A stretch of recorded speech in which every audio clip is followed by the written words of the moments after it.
Walking into my house, the atmosphere felt unsettlingly silent, a stark contrast to the vibrant surprise I had imagined all day. "I'm home," I announced, my voice echoing through the empty space, expecting to see my husband Nate's smiling face or hear our daughter's giggles. Instead, a pair of unfamiliar high heels caught my attention, an intrusion in our cozy nest. Curiosity morphed into confusion as I followed the trail leading to the living room. There, framed by the soft glow of the afternoon sun, stood Nate, his arm casually draped over the shoulders of a woman I had never seen before. Her beauty was undeniable, but it was the intimacy of their posture that stung. "Happy birthday, Eliza," Nate greeted, his grin wide and unsettling. "Who's this?" My voice was steady, despite the whirlwind of emotions inside me. "Our guest for today," Nate replied nonchalantly. "Meet Alex Carter, my lover." The room spun as his words sunk in. "Lover?" I echoed, disbelief clouding my judgment. "Yes, and since it's your birthday, I thought it's the perfect time to give you your present." Nate's tone was eerily calm as he handed me an envelope. Inside, the words "divorce agreement" screamed back at me, a cruel joke masquerading as a gift. This is a joke, right?" The words barely escaped my lips, each syllable a struggle. "No joke, Eliza. I want a divorce. I'm in love with Alex," Nate declared, as if discussing the weather, not dismantling our life together. The coldness in his eyes, the ease with which he shattered our vows, was more painful than the betrayal itself. "You want to throw away our life for a fling?" "Alex is not a fling. This is real. And you're just not enough anymore." His words were a knife, each syllable twisting deeper. The woman, Alex, remained silent, a spectator to the wreckage of my marriage. "Enough, Nate. If you want this divorce, you'll regret it. But you'll get what you wish for," I said, my voice laced with a calmness I didn't feel.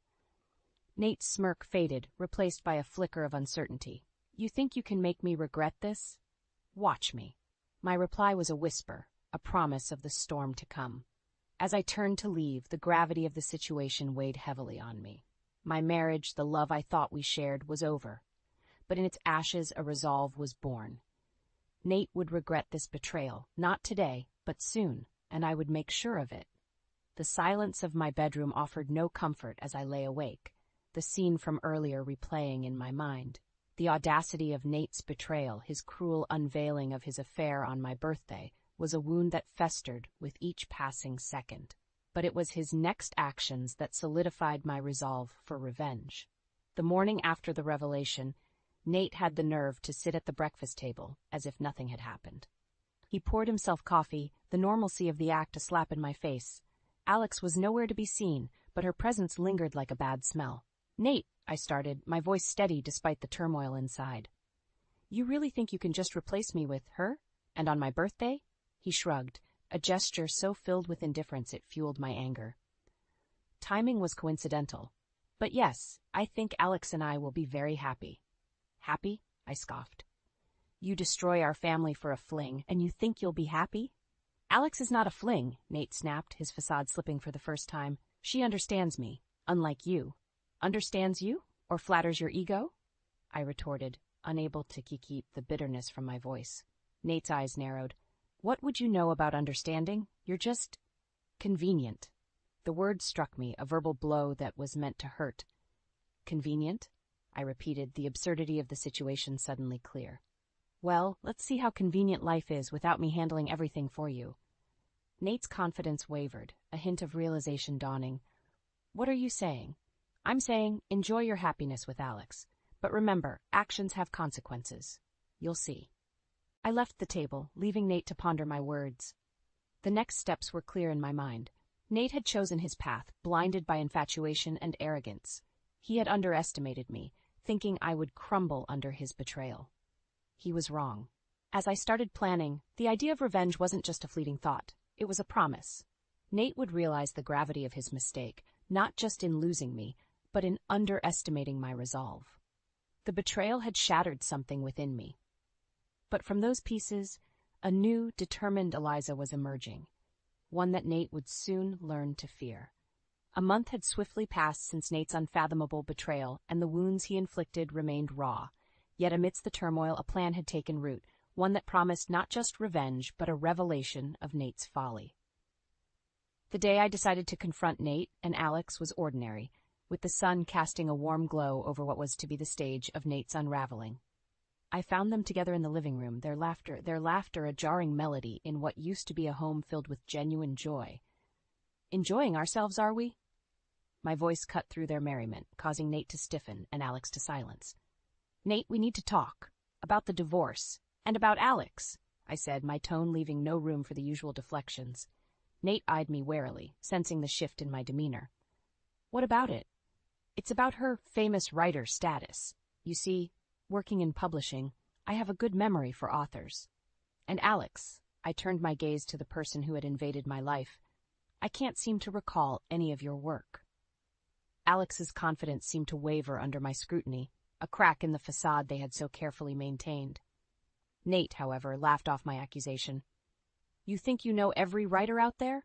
I know enough to recognize a lie when I see one, I retorted sharply. Nate's amusement faded, replaced by a flicker of concern. What are you getting at, Eliza? Simply put, I doubt Alex is who you think she is, and I intend to find out the truth.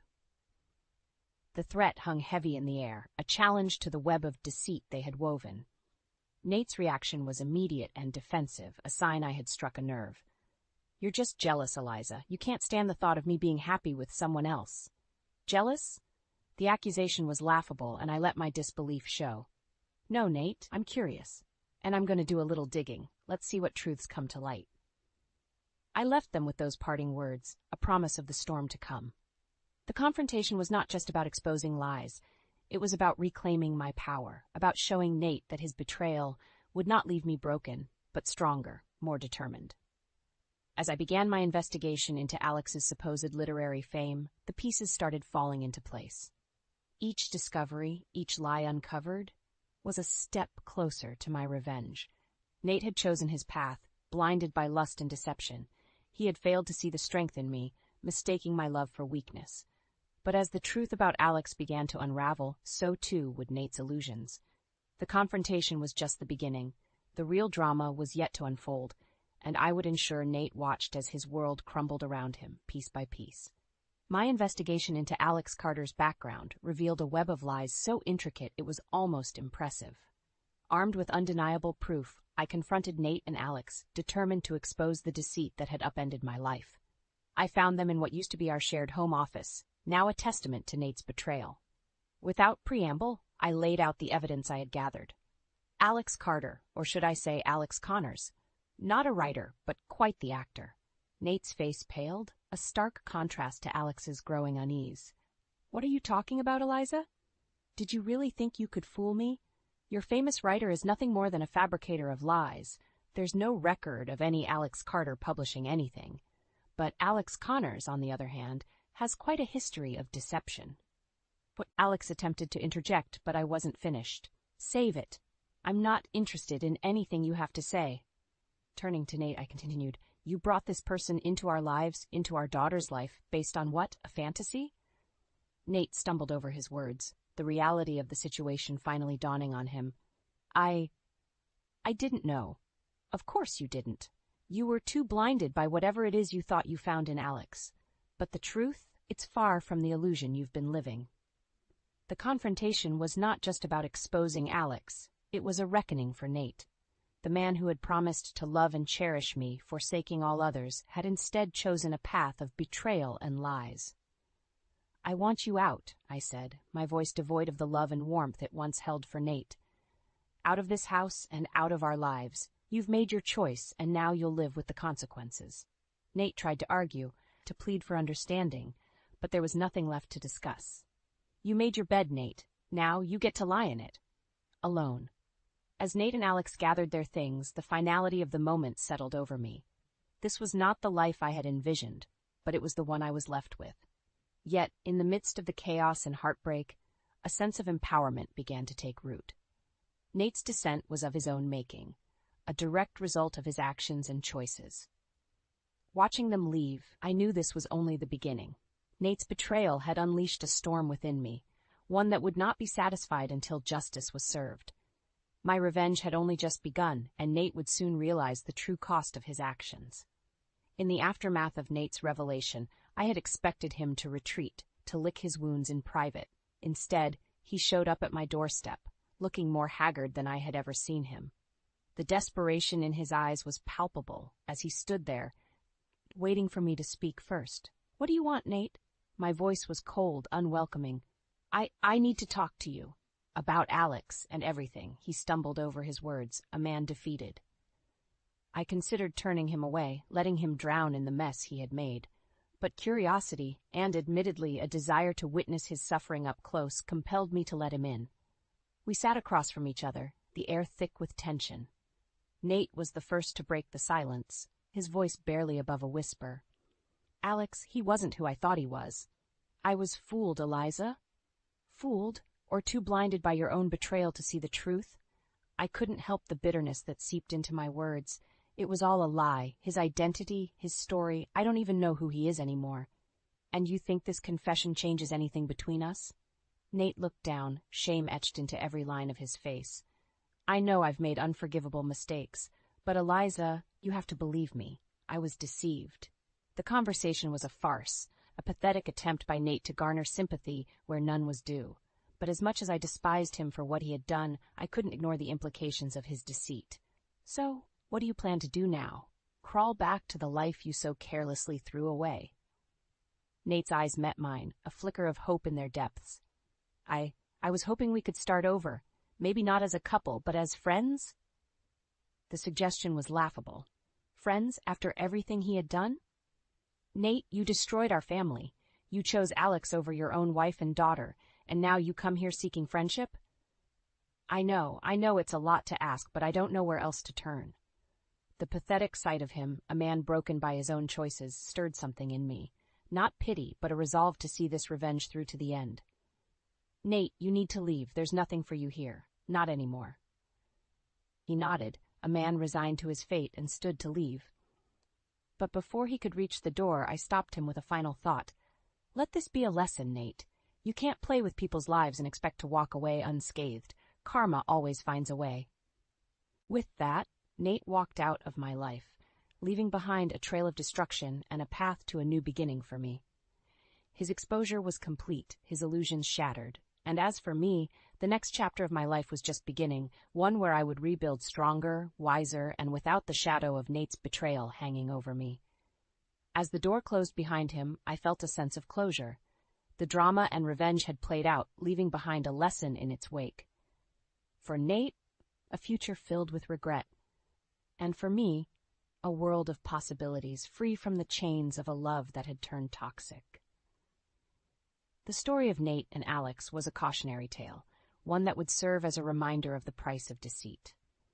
And as I looked ahead, I knew that the best revenge was not just in the suffering of those who had wronged me, but in the life I would build from the ashes of their betrayal.